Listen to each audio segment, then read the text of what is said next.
Good afternoon. Hi, good afternoon. My name is Koh Teck Peng. I'm from KTP. I'm the Group Principal Audit and Tax under the name of KTP. With me is 𝐀𝐝𝐯. She's our associate. She's in charge of Secretary Department. Today, interesting topic. How we're going to incorporate the Sdn Bhd in Malaysia. I think after the MCO, it's very common that people start business coming up already, the booming thing like that. So on and off, we did receive inquiries on how I'm going to incorporate a Sdn Bhd for Malaysian, even for Singaporean foreigners, things like that. So with me, please, before we proceed, 𝐀𝐝𝐯, please introduce yourself. Hi, good afternoon. I'm 𝐻𝐿. So I'm license holder for company secretary. I've been in this field for about 7 to 8 years. Yeah, and I'm joining THK as a company secretary. Okay. First, I think the first part, you always need to come up with a name, right? Yes. So the name of the companies, I think there are some restrictions, there have some rules, there are some guidelines. Perhaps, why not 𝐻𝐿, please share with me or share with the audience the name part, the most important, the first steps, okay? Yeah. So to incorporate a company name, Sdn Bhd, definitely a company name is important. Huh? So actually SSM got come out some guideline. If let's say the company name is too simple or it consists of some symbol, like for example dot or hyphen or bracket, doesn't allowed by SSM. So and then it's too simple, for example, AB Sdn Bhd definitely is difficult to get SSM approved. Whoa. Means AB Sdn Bhd is not allowed, it's prohibited. It's not mean prohibited, it's difficult to get approval. Okay, it's too simple. Okay, for those, if you're talking about prohibited, it's prohibited by the state name. For example, you want to put Johor in between, then it's really prohibited by SSM. I see. Perhaps, how about internationals? Because in the old days, I'm not mistaken, we can still use internationals, right? I think nowadays a bit a bit, right? Yes, it's quite difficult if your company name consists of international, but it doesn't mean that it's not being approved.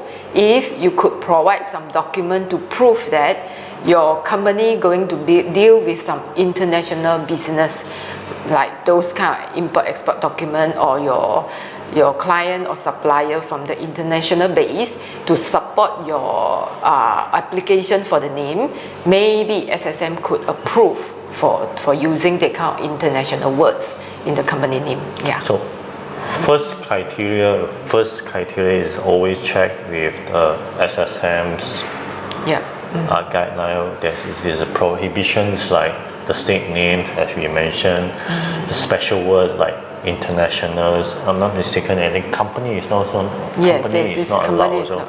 Also symbols, .com, all these things. Also, next is like, because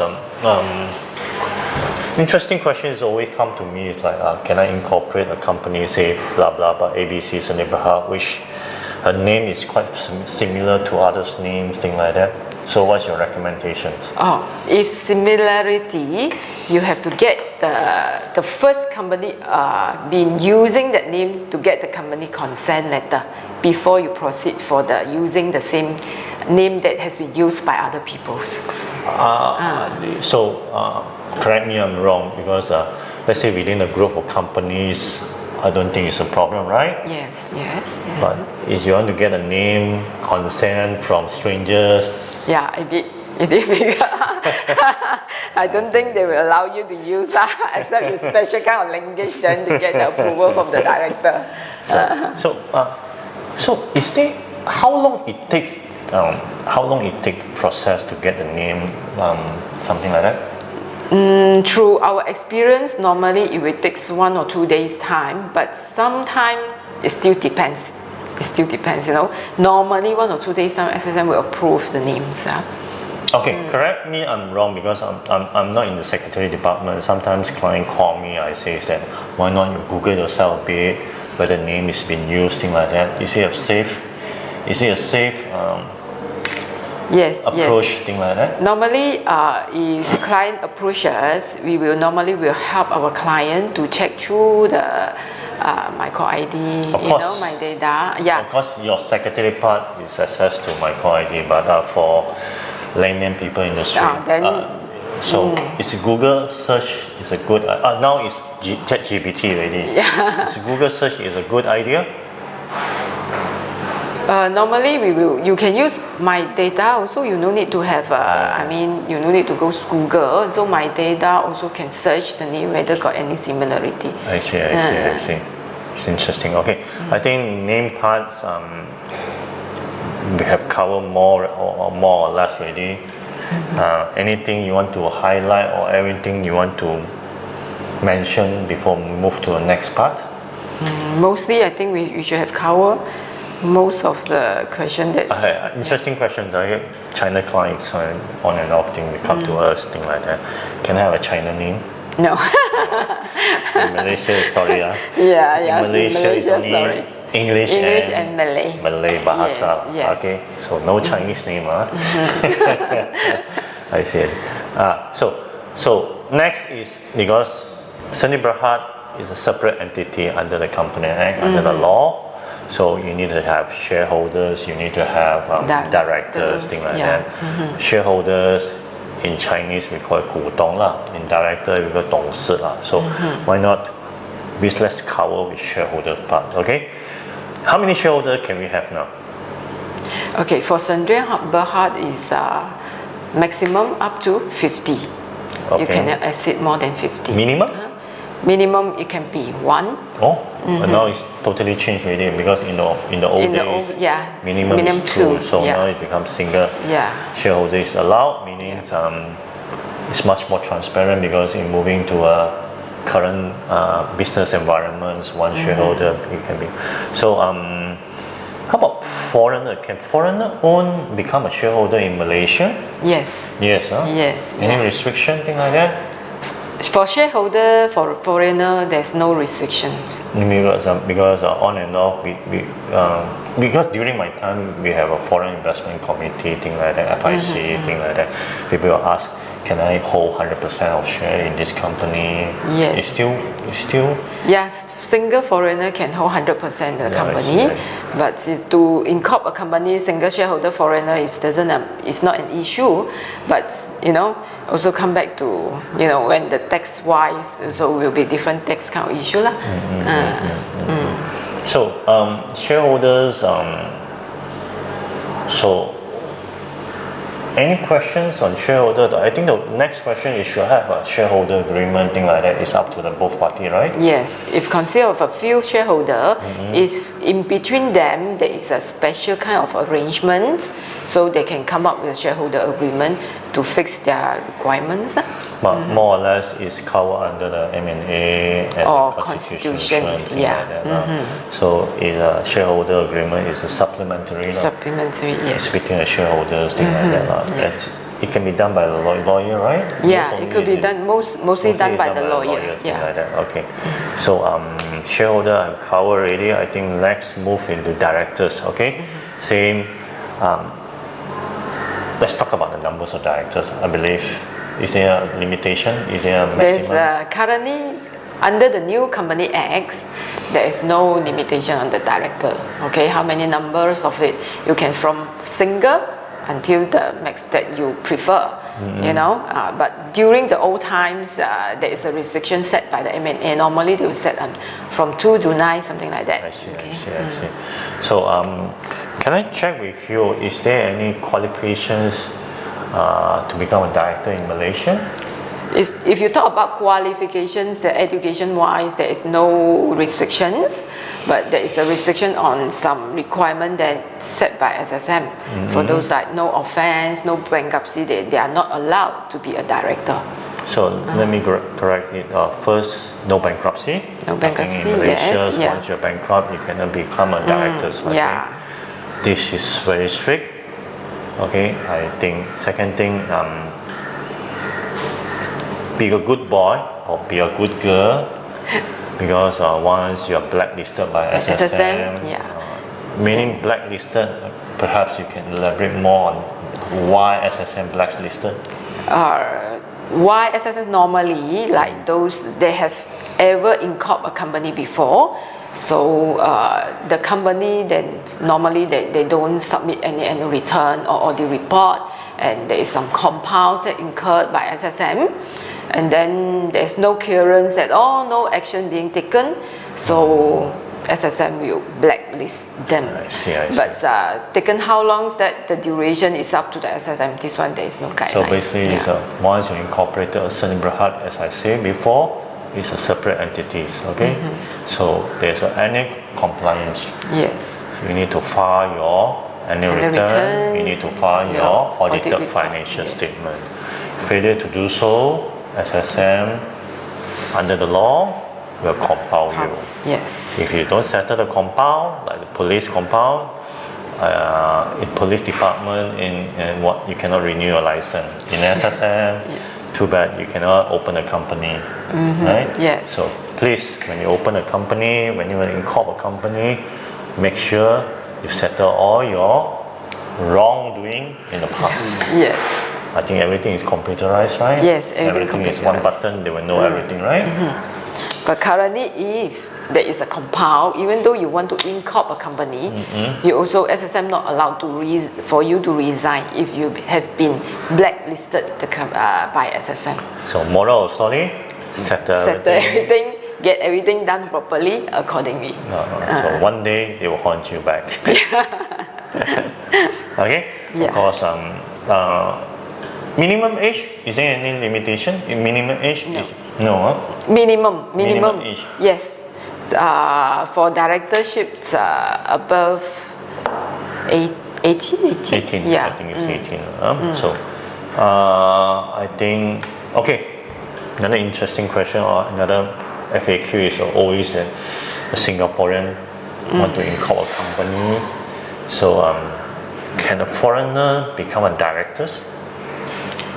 Foreigner can be a director, but if let's say just a single director, the requirement for foreigner to be a single director, he or she need to be residing in Malaysia. This is requirement by the law. So he need to have a permanent address. Permanent address, or to prove that he is staying in Malaysia. Yeah. I think the logic here is that is any notice sent out by SSM. At least SSM can reach him in Malaysia. Yes. Him or her in Malaysia. Otherwise, susah lah. In Singapore, then I see. I think more or less we covered shareholders, we covered directors. I think why not we talk about nature of business, okay? Because one, you set up a company or 𝐶𝐶 Berhad. I think the main objective is to do something like business, that. Okay, so perhaps you can elaborate more on the nature of businesses. The nature of business, as Mr. Koh has mentioned, is the type of business that you intended to carry out. So to help you to gain profit lah, right? So there is a guideline being set by SSM. We call it MSIC code. So when you inform us what kind of business you are dealing with, we will match according to the code that has been set by SSM. Okay, the maximum code that you can put inside your company profile, the maximums are 3 only. You know. So basically, a company is allowed to carry out 3 activities? No. It's allowed to carry out 3 activities. Yes, you can cover 3 max in. So correct, I'm wrong, because a company can carry out as long as many activities. But yes. as I say, only want to know the 3 main activities. So each business activity has its own unique business, what do you call it, code or something like that. So let's say you are doing trading of handphone, definitely the number will be say 1, 2, 3, 4, Yeah. something like that. Yes. So so I see. Let's say when I incorporate the company, I want to do trading of handphone, but after 1 year, I decided to do other part of say selling of. I want to do a tuition center. Can it be done? As long as just now I mentioned the 3 MSIC code that's stated in your company profile, if within the 3s, then yes, you can carry out. Yeah. Okay, I think more or less it's pretty straightforward in the nature of business. So why not we talk about secretary? I think she is a qualified secretary. Perhaps I think in Malaysia you need a qualified secretaries. Okay, approvals. So please tell us something about approved or qualified secretaries in Malaysia. Approved? Is it anyone can become a company secretary? No. No. Company secretary in Malaysia, so we need to have a license. I see. Okay, there are quite a number of licenses in Malaysia, like for example, MISA and then Max, license secretary. All this, for those MISA or Max, that we set for the exam and then gain our license from there lah. But for those that's practicing, you can apply from SSM to get a license, secretary license, So what is the role? What exactly a secretary do? Okay, the role of secretary. Okay, for us, we assisting our clients, or we can say that our directors, because secretary is appointed by the directors. Okay, to comply with those SSM requirement and the company acts, to ensure just now the compliance of annual return or audit report according to the deadline. Submit according to the deadline and then some rules like preparing those resolutions, that's assisting the director to get the document done, and then to update SSM on those changes on the company profile. Is it pretty long, right? Okay. Actually, if you want to be more in detail, there should be more cover up, I think that's more than enough already, because basically a company secretary is an agent. It's an agent to the companies. So basically they will do, because not many strict people understand the law, the company and requirement, things like that. So as an agent to the company, secretary is to update or to comply the requirement under the company act. Yes. So I think more or less we cover most important dollar and cents one. Okay, so we talk about payout capitals, things like that. What is payout capitals, and then what's the minimum requirements, things like that. The payout capital is the shareholder who injected the money inside the company to get the returns, in terms of return, in terms of dividends, we so-called payout capital. So the minimum amount now, there is no restriction. You can $1 can be $1 payout capital company, and then up to the max that you could able to, you prefer to invest in the company. I see. So basically, because as I said just now already, minimum number of shareholder can go down to one. So likewise, payout capital, because of one shareholder, they also can go down to $1. Yes. I see. Director also can be $1. Yes. So questions very simple. How about in the old days they have authorized share capitals? Now abolished. There is no more so-called authorized share capital. What is authorized share capital? Because one and all clients to call me, people to call me. What is authorized capital? Authorized in old days, there is a document, if I'm not wrong, should be Form 11 or 2011, something like that. Is approved by SSM. They can invest up to the authorized means the maximum that approved by SSM amount. So if they want to extend, they need to reapply from the SM again. But nowadays, there's no so-called authorized, so you can just invest or you top up your pay-up capital up to the amount that you prefer. So another question, frequently asked question is that, say the pay-up capital, is it necessary to come in cash?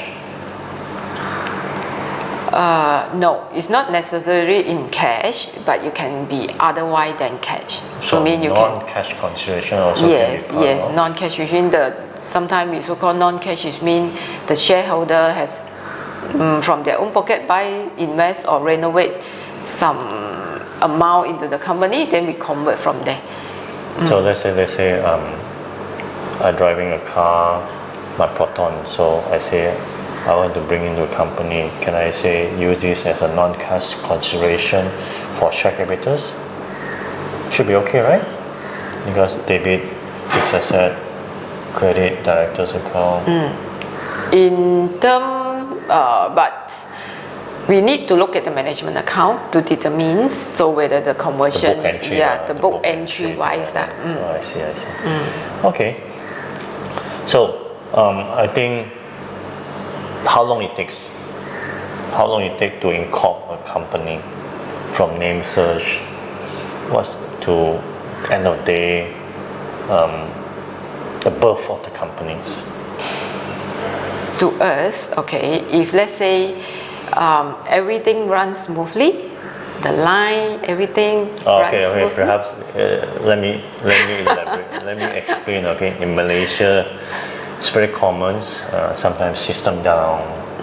It's very common, right? Yes. So that's why we always say put a caveat there is subject to the. Yeah, quite subjective, Sometimes because when you apply for the name search, it depends on SSM to approve it, If we take away all this approval, the process should be 1 or 2 days time, But unfortunately, all these things take into account. It could be take normally about 6 to 7 days. So let's say I want to incorporate a company. So how many days is the waiting time? Your opinion, your professional opinion. From our experience, I say about 6 to 7 working days. 6 or 7 working days now. Yeah. So I say 1 week lah. It's about that. Yeah. So everything 𝐿𝐷 lah, everything 𝐿𝐷. You sign everything, until the certificate come up. I see. So the fastest, bearing from everything hang, sui one. Then the director everything. Once we pass the document, the next day they will pass back the document. 2 days. hang lah. Yes. This one hang lah.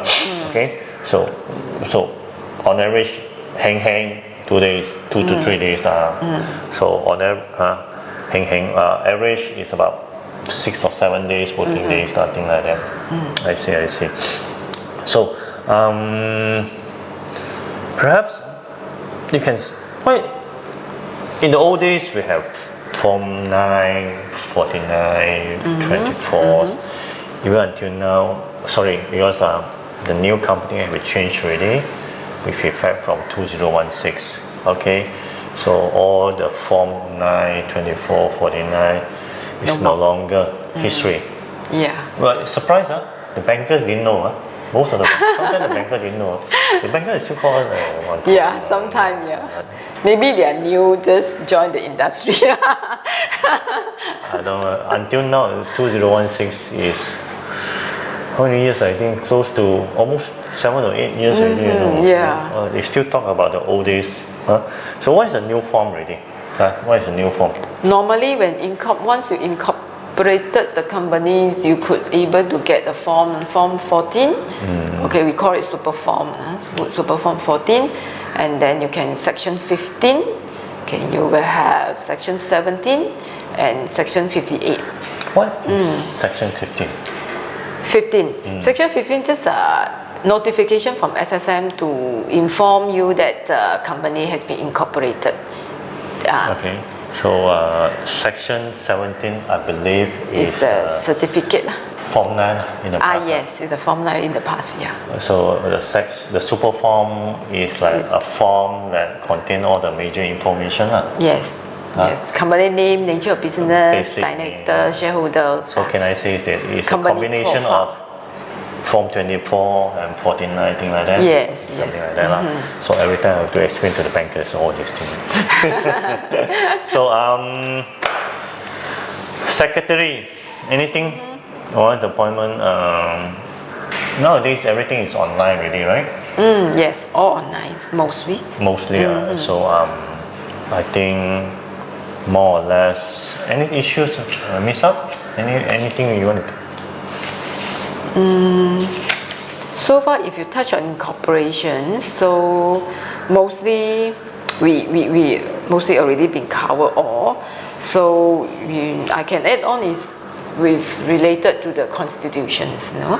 So last time there is. Let me suddenly interesting questions or frequently asked questions. Okay, people ask me why I need to incorporate a Sunday Berhad. Why not I still stick back to enterprise or limited or partnerships? Okay.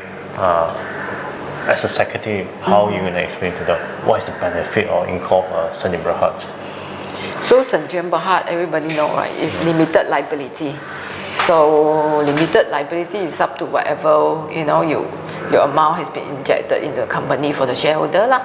And then it's separate legal entities, and then perpetuate successions, and then normally 𝐶𝐻 Berhad, because the audit report has been audited, then you apply for company bank loans audit is the bank will be more reliable on the documents, So perhaps let me explain what is meant by limited liability.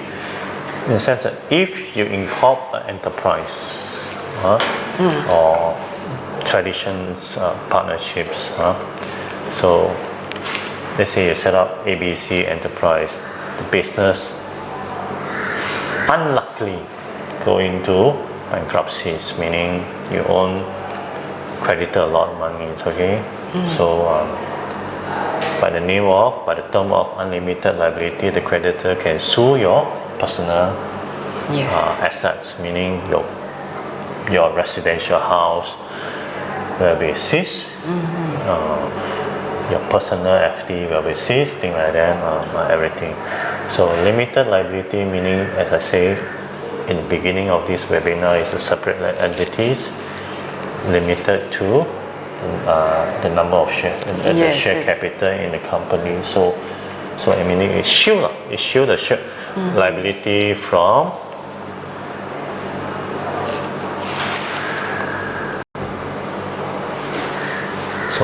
where shall we start? Again, limited liability.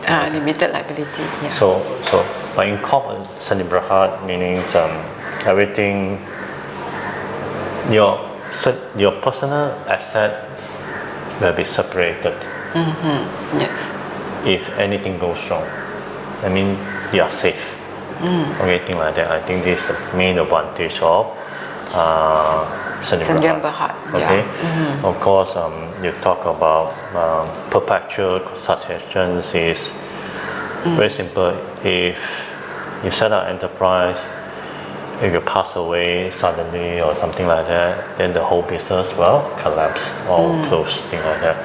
But for shareholder, it's totally different, meaning you can transfer your shares from Jasmine to me, and then the business you carry on, thing like that. Of course, as far as tax benefit, I'm a tax agent, so definitely it's more advantage because in Malaysia, for enterprise, you follow personal tax rate, the maximum you can go to 30. So for Sunday Berhad, it's different story. Of course, you have an SME tax rate, thing like concessional tax rate. Even last budget, they announced a better rate. Okay, so this is always the benefit, okay. But the cons is always you have audited account, thing like that. You have to incur secretary fees, blah blah blah. Yeah. I think the cost and benefit is always like this one. Okay. So any questions? No. No. I think more or less, I think we cover. Incorporation was in Johor? Yes, more or less. So, thanks for your time.